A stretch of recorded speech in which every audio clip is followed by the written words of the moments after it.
everybody, I'm POV Chasing. This right here is Titan, and I'm going to answer some of your questions today. Now, a question I actually feel like doesn't get asked enough is, what is Titan, right? So most people know it as a tornado intercept vehicle. That's not entirely incorrect. It's not going to directly intercept tornadoes, but I mean, people intercept in regular cars all the time. So depending on kind of the way you want to phrase it, it is going to intercept tornadoes. The main purpose of Titan, though, is to keep me and my crew safer while getting closer than 99% of people, right? Now, we know we can't do what Reed does, right? We know we can't do what Tiv2 does. That would be stupid, and I would become part of that tornado, which is not the vibe I'm going for. But at the same time, I do want to get closer, right? I've gotten close to tornadoes before. I've gotten a little too close for comfort a couple times. But at the same time, it's like, I like that. You know, like, that's fun. You know, you get some incredible video, but I also don't want a 2x4 becoming part of my body. Will Titan have airbags? No. So with this kind of suspension and the fact that it's not even designed to fully intercept, it's actually causing more risk than good. That doesn't mean it won't lower down. We haven't really ironed that out yet. I don't necessarily consider that completely necessary. Again, is it safer? Yes, but I'm not trying to get into a tornado. That paired with the fact that it's already low to the ground and there'll be rubber skirting on the bottom. I mean, if I'm to a point where I'm gonna intercept, I have no choice. I'm just gonna throw it into a ditch regardless. And at that point, the airflow thing is pretty much irrelevant. So, you know, it's not the end of the world if we can't get it to lower. But airbags, it just causes too many issues. The reason that works on the Tivs and the Dominators is because they are built off of SUVs. They have solid axles. This doesn't have a single solid axle on it. And it's just airbags. They're not really designed for this. It messes up the suspension geometry.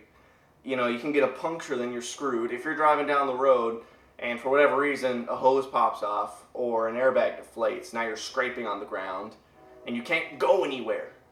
It's just, does it work for certain designs? Yes. But I've even talked to people that have worked on the Tivs and people that have driven the Dominators, and they say that too. Like, it's just, it works, but at the same time, if you're not intending to intercept, it's gonna cause you more harm than good. Did you draw inspiration from Tiv1? I have to imagine they're talking about the back. Here's the thing, guys. I'm gonna tell you a little story, okay? Tiv1 is an enormously long vehicle. Now, for the record, I'm not hating on Tiv1. It's actually I'm tied between my favorite being Utah or Tiv1. Let's just say they're tied. Regardless, Tiv1 I prefer over every other interceptor. I love Tiv1. It's dear to my heart. I think it looks sick, and it's just awesome. If you take it at face value, right, the more aerodynamic, yeah, the better. But, I mean, you look at proven designs, like Tiv1 and Dominator 1, they worked just fine. Now, I'm no engineer. I'm no expert, to be quite honest with you. But the people who built those, they know more than I do, and they're more seasoned and experienced than I am. So I don't necessarily see a bad thing with taking inspiration from Tiv1. So yes, I took a little bit of inspiration from Tiv1, and I really do mean just a little bit, though. The main problem that this car has with the back end is it's a 3-seater in a car that really comfortably only fits 2. The problem is since it's a sedan, instead of just having 2 wheel well kind of bumps on the side and the rest of it flat, there's a big lump in the middle. If I didn't add my roof extension there, I would be sitting like this, and I think that would be uncomfortable. The roof is partially the reason why the back looks the way it does, and not only on this, but also on Tiv1, is because you can't be too long. Now, Tiv1 ran into the problem of it literally being too long for the road. Titan is actually a rather short vehicle. It's shorter than my 4Runner. So, if you're just looking at the law of face value, technically speaking, I can go like 8 feet back. That'd be dumb, but I theoretically could. Except for the fact that the law is not just subject to how long you can be. It's based off your vehicle. You could only go off so many feet from where your bumper typically would have ended on a stock car outward. That's for a couple reasons. One, if you hit a bump and you're 8 feet longer than you need to be, you're going to scrape on a pebble. It's just how it is. The number one question I get asked all the time across all platforms, especially here on YouTube, is, will Titan have spikes? Well, yes, Titan in fact will have spikes. This is a 2-foot long actual spike part that comes out the shaft, and then the actual housing, I believe, is 26 inches long. So it'll be on the side of the vehicle, it'll be right behind the front wheel well hatches, and there'll be one on each side. A follow-up question might be, well, why have spikes? You know, you're not going to intercept, you're wasting money, is it just for the clout? It is cool.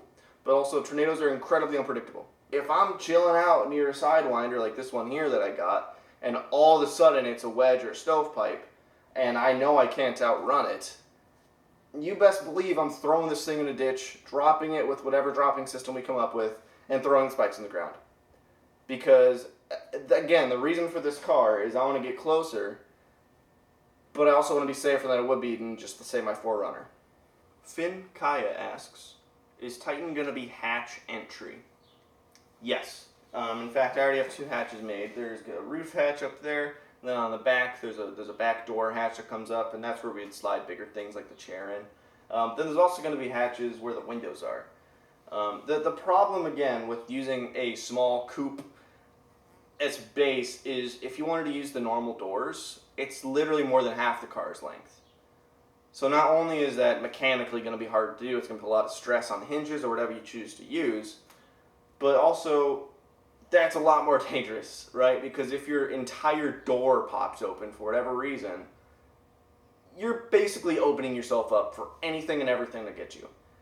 Yeah, and you can put all the latches you want, but this big old door is just going to pose so much risk, it's not even worth trying.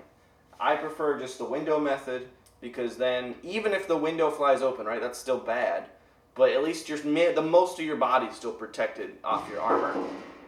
It's just, it'd be too risky to try to keep the doors or even taking the doors off. It's just, I prefer it the way it is. And another plus side of that too is the original windows are still in. So there'll be polycarbonate hatches that close over it. But you can still roll your windows up while you're driving in the rain or noise cancellation, you know, and that original car seal is still there. I'm not going to try to pronounce your name. That's for the benefit of both of us. But you ask, wait, is Titan rusting? I would obviously be lying to you if I said no. But there's a difference between this kind of rust and rust that would pose an immediate threat. I've posted lots of videos regarding this topic on my TikTok. Will Clay himself even, hopped in and said, you're right, it's just surface rust. But essentially what surface rust is it's just the very top layer. I like to think of it as the top layer of skin. If you get a tiny little scratch, your body isn't all of a sudden compromised, right? But in a way it is with infection. Now, if I were to leave this car like this, I'm talking over a period of like a year or 2, in the rain, in the elements, yes, eventually it would become a problem, right? It's infecting it, it's getting deeper. But right now as it sits, a wire brush will simply take this off. In fact, the next video I upload on, it'd be Wednesday, is going to be removing all the rust off of this dang thing and get it over with. I'm also going to be going through inspecting the framing material in that video, and I'm going to make sure everything is okay, because there's no point in welding and spending time on metal that's been compromised. From what I'm seeing visually, and from what I've experienced just brushing it off or using a sander, there's absolutely no corrosive rust. I do see a little bit that concerns me right on the bottom of this wheel well hatch, which makes sense because that's where the salt would have been. But the framing underneath is thicker, and I already brushed that off. All the framing up top on the sides, it's just surface rust. But I will be taking that seriously, and I will be digging into it to make sure there's no actual damaging rust. Alright, that's going to be it for this video. I hope you enjoyed the higher quality kind of look to it today. And if you have any other questions, put them in the comment of this video, and I will get to it in another Q&A in the future. But yes, the new upload schedule is going to be Saturdays and Wednesdays. I'm doing a full send. I'm going to try to do this full time, Chad. So I'm talking 2 videos every single week for however long it takes, and then some, to hopefully get to do this full time and chase and build full time. Thank you guys so much for all the support. We have smashed 10,000 subs today. I woke up at 10,000. We're already at 10,600, which is bonkers. So thank you guys so much for the support. I hope you stick around, And I hope you enjoy the new videos, and I hope it's worth the work, 'cause it's so much work.